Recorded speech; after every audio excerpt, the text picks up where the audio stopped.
Making the front pages, as you would expect this morning, a show of solidarity for Ukraine's President Zelensky, who, of course, was welcomed by King Charles yesterday at Sandringham. Very powerful photograph that. The Prime Minister called on Europe to step up in a bid to end this hideous war. Of course, it all follows that clash between President Trump and Zelensky and J.D. Vance as well in the Oval Office. You're playing cards. You're gambling with the lives of millions of people. You're gambling with World War III. You're gambling with World War III. And what you're doing is very disrespectful to the country, this country, that's backed you far more than a lot of people said they should have. Have you said thank you once? And we are thankful. I said thanks. You haven't been alone. Cabinet. You haven't been alone. We gave you, through this stupid president, $350 billion. We gave you military equipment, and your men are brave, but they had to use our military. What about if you didn't have our military equipment, this war would have been over in 2 weeks. The more you watch it, the worse it gets.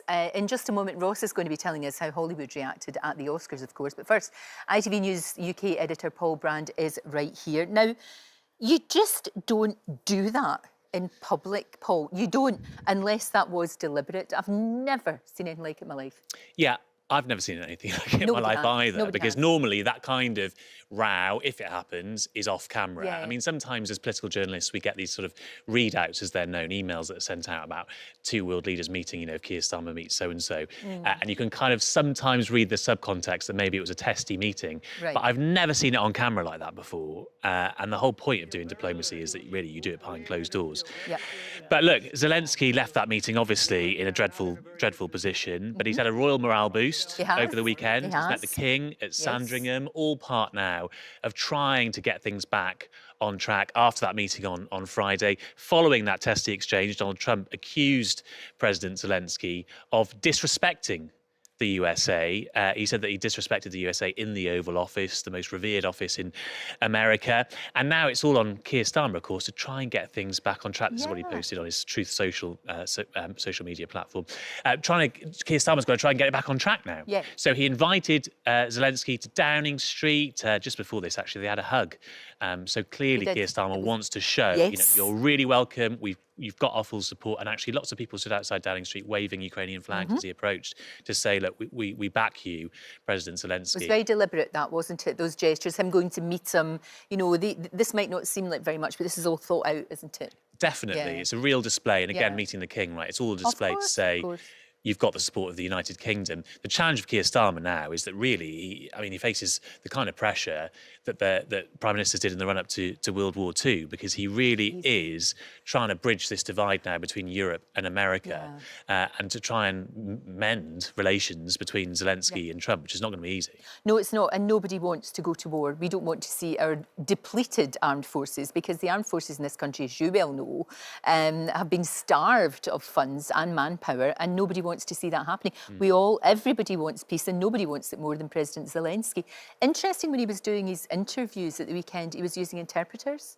And I just wonder, maybe that was a direct consequence of being kind of like, you know, piled on, like with the two bullies, when he was in the Oval Office. Yeah, he seems... His English is not his first language. He speaks English very well, but it's not his first language. Yeah, he speaks English well, but I think you're right. I mean, his English is not perfectly fluent, and I think that probably is a challenge for him in some of those environments. Of course it is, in those delicate situations. Yeah, and normally, actually, in the Oval Office, you don't have...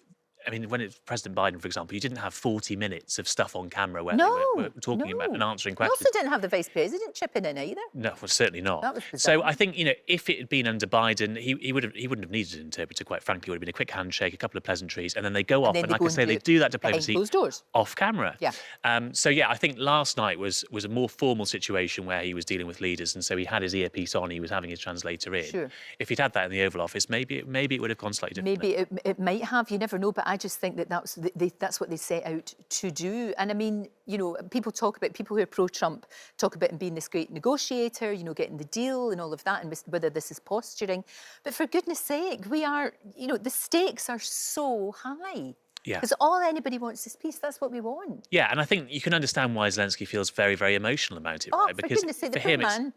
Yeah, and for him, it's not just a deal, right? It's not just an economic deal or a security deal. Yeah, and he's seen his own countrymen, women and children die. Yeah. He's seen their bodies. And of course, for him, this is really visceral. And he feels the injustice of seeing an American president willing to entertain President Putin and even suggest that Putin didn't start the war. It was Ukraine that started the war. So you can understand why he sort of flew off the handle to some degree. Yeah. I mean, it wasn't great, and other leaders have had to sort of suck it up. Yeah. Keir Starmer, for example, when he was sitting there, also had a bit of an exchange with J.D. Vance, who started chipping in about free speech in the United Kingdom. Starmer managed to keep that under control and not rise to it quite so much. So, you know, I'm not saying let's blame President Zelensky, but you do have to learn, I think, how to handle President Trump and not rise to it. Yeah, but this thing of tippy-toeing round and you know, and having to blow smoke up his bum, it's absolutely ridiculous. I mean, it really is. That's the situation that we're in. And anyway, how's your gut feeling? Is it going to be okay? I mean, do you think that cool heads will prevail when you're dealing with somebody like Trump and Putin? Yeah, I think there's a real will within Europe now. And over the weekend, the meetings that Keir Starmer was having seemed quite positive. I think Europe's woken up to the fact that we have to up our defence spending now. We have to be more serious about deterring Russia from any aggression. And I think if Europe can look serious enough about Russia, then they can probably persuade President Trump to keep American backing behind them. Gosh, scary times. Yeah. We didn't talk about Winston Churchill. Oh, I know, I know. No, that was the thing, because they criticised Zelensky, first of all, for not saying thank you, and he said thank you so many times to the American people, and then for what he was wearing. And I just remember, I remember reading you tweeted it, you posted it, didn't you? I did, because that's Winston Churchill at the White House during World War II, because we were at war, and that's what he wore. And you know he used to wear his top hats, and he was Dapper Dan, he would do all that. And that's how he dressed, so for goodness sake, there is a precedent. Yeah, I think Zelensky can wear a couple of combat trousers. He can wear whatever he likes. Yeah. It should have nothing to do with it. It was the most insulting and awful thing. Ross is with us. Ross, obviously, you know, the Oscars is about movies, but clearly there would have been reaction from some of the stars anyway. Yeah. We've talked about this so many times, that this country is so divided now, so divided, never ever been as divided as it is now. And after what happened at the end of last week, you know, we were just all watching in complete disbelief. We also thought, though, coming into the Oscars, which sometimes can get very political, there would be a lot of political statements. And I was really surprised that there weren't that many at all.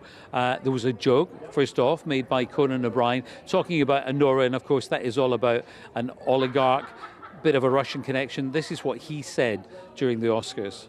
Daryl Hannah, when she came on, she said, "Slav Ukraine," basically glory to Ukraine. But that was really all that was there. And I actually think a lot of people in Hollywood are a little bit scared, Lorraine. I really do. That's fascinating. That's so interesting, Ross. Hi there. Thanks so much for watching our YouTube channel. We upload new videos every single day. So click here if you're interested in this video, or head to the homepage for more amazing content.